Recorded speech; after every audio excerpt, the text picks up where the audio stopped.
20:17 esta noche en Telediario dialogamos con Íñigo Salvador, Procurador General del Estado, sobre los detalles de este caso y el camino que todavía falta por recorrer. Doctor, buenas noches. Muy buenas noches. Doctor, esta sentencia fue dictada contra 18 personas, entre ellas un expresidente de la República, su ex vicepresidente y varios ex colaboradores de gobierno, además de algunos empresarios. ¿Existe algún precedente similar en la historia del país o de alguno de la región?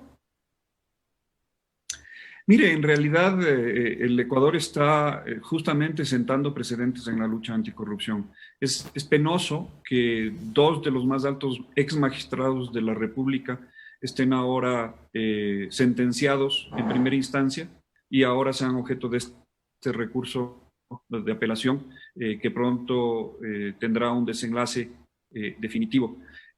Creo que en este caso en el Ecuador definitivamente es novedoso.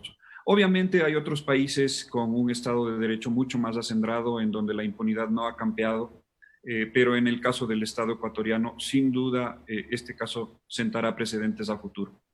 En este caso, la Procuraduría actuó como acusador particular. La sentencia del Tribunal de la Corte Nacional indica que durante estos años se configuró una estructura delincuencial. ¿Podría recordarnos cómo operaban, por favor?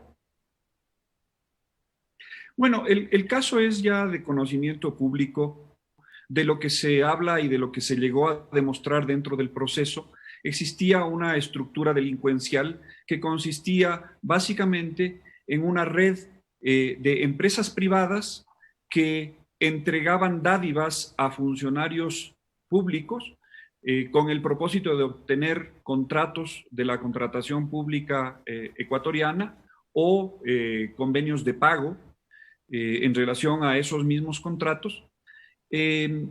Pero los sobornos tenían una particularidad y era que no eran entregados necesariamente para provecho personal de cada uno de esos funcionarios de la red pública, porque aquí tenemos dos niveles de la red, una de funcionarios públicos y otra de empresarios privados. Los funcionarios públicos recibían esos dineros por dos vías, por entregas de dinero en efectivo, generalmente en sobres de papel que eran entregados a algunos de esos funcionarios, y la otra era por la vía del cruce de facturas, es decir, las empresas no pagaban a los funcionarios, sino las empresas contratistas del Estado, sino a terceras empresas que brindaban servicios al movimiento Alianza País con el objeto de promocionar los candidatos y las campañas electorales de ese movimiento.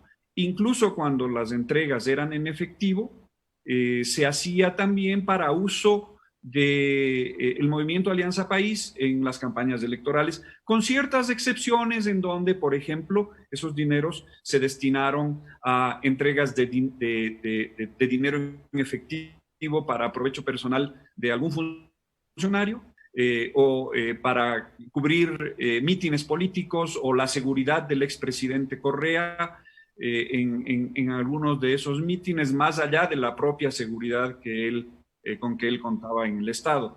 Eso claramente constituye un delito a la luz del Código Penal vigente a la época de los hechos, desde 2012 hasta 2016, y por lo tanto fue sentenciado en ese sentido por el Tribunal Penal de la Corte Nacional de Justicia. En la primera instancia, que fue la audiencia de juicio que ocurrió hace aproximadamente mes y medio.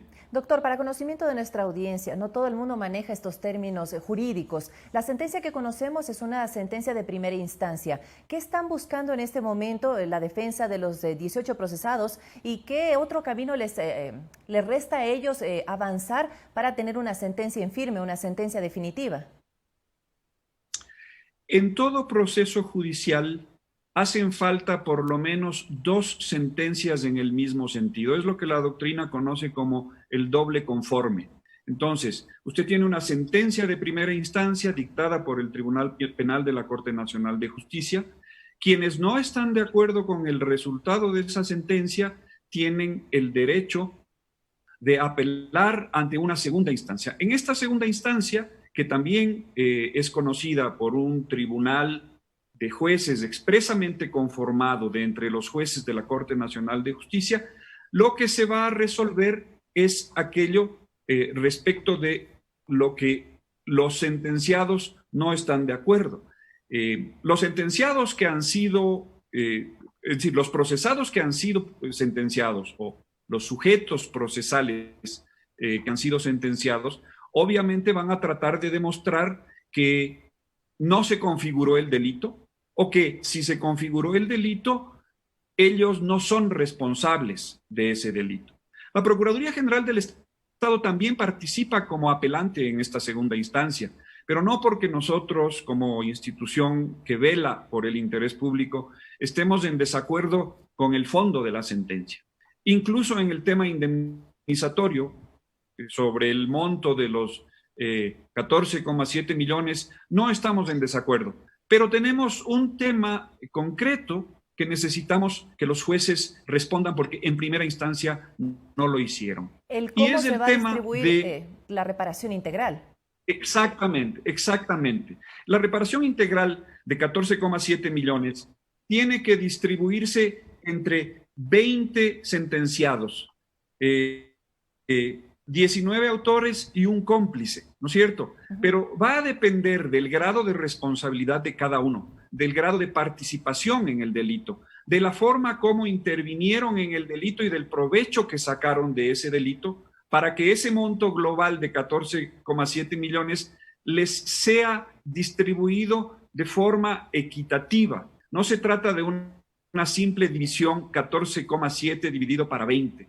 Entonces, los jueces, es lo que nosotros pedimos, los jueces deberían en esta instancia resolver ese tema. No necesariamente en términos monetarios exactos, podrían hacerlo en términos de porcentaje. Claro. O podrían hacerlo en términos de unas reglas claras para que el juez de ejecución, que es el juez que ejecutará la sentencia una vez que ésta se encuentre pasada en autoridad de cosa juzgada, ejecutoriada, el momento de ejecutar, ese juez no tenga problemas en la ejecución de la sentencia y no corramos el riesgo de impunidad nuevamente. Puede ser que a la final tengamos una sentencia condenatoria y las personas condenadas purguen penas de prisión, pero el Estado puede verse privado de la recuperación de ese dinero. Eso es lo que queremos evitar y para eso necesitamos que los jueces dicten reglas claras de cómo individualizar el monto que cada uno de los condenados deberá pagar.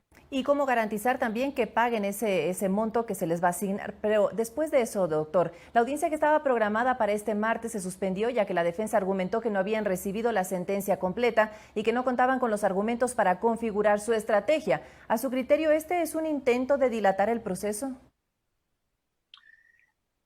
Mire, yo creo que sí, algo de eso hay, algo de eso hay.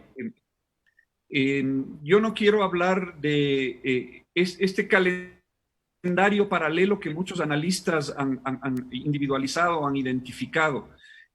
Para la Procuraduría General del Estado, el tema no tiene nada que ver con las elecciones. Para los procesados, especialmente aquellos que son funcionarios públicos, y que tienen intereses políticos o que fueron funcionarios públicos y que tienen intereses políticos inmediatos frente a las próximas elecciones, claro que es importante que la sentencia no se ejecutaría hasta el momento en que se cierren las inscripciones electorales. Pero para la Procuraduría General del Estado de lo que se trata es que se cumpla la ley, que los términos se cumplan, es decir, los plazos previstos en la ley se cumplan y que a la final respondan quienes tienen que responder. Obviamente una de las estrategias de la defensa de los condenados va a ser la de la dilatación porque a ellos les interesa eso.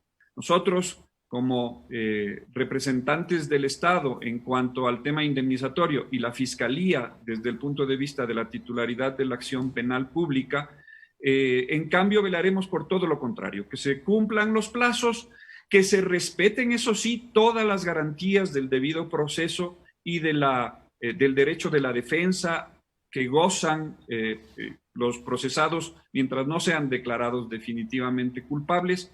Y desde ese punto de vista, yo sí quiero ser realista. En realidad, no hay que ser alarmista respecto a estas dilataciones. Son dilataciones normales dentro de un proceso judicial. Corresponde a los señores jueces aplicar la ley y evitar que se incidente excesivamente para evitar justamente que el proceso no se dilate innecesariamente. Doctor, muchísimas gracias. Estaremos dándole seguimiento a este caso. Fue Íñigo Salvador, Procurador General del Estado. Gracias por responder las preguntas aquí en Telediario. Muchísimas gracias a usted.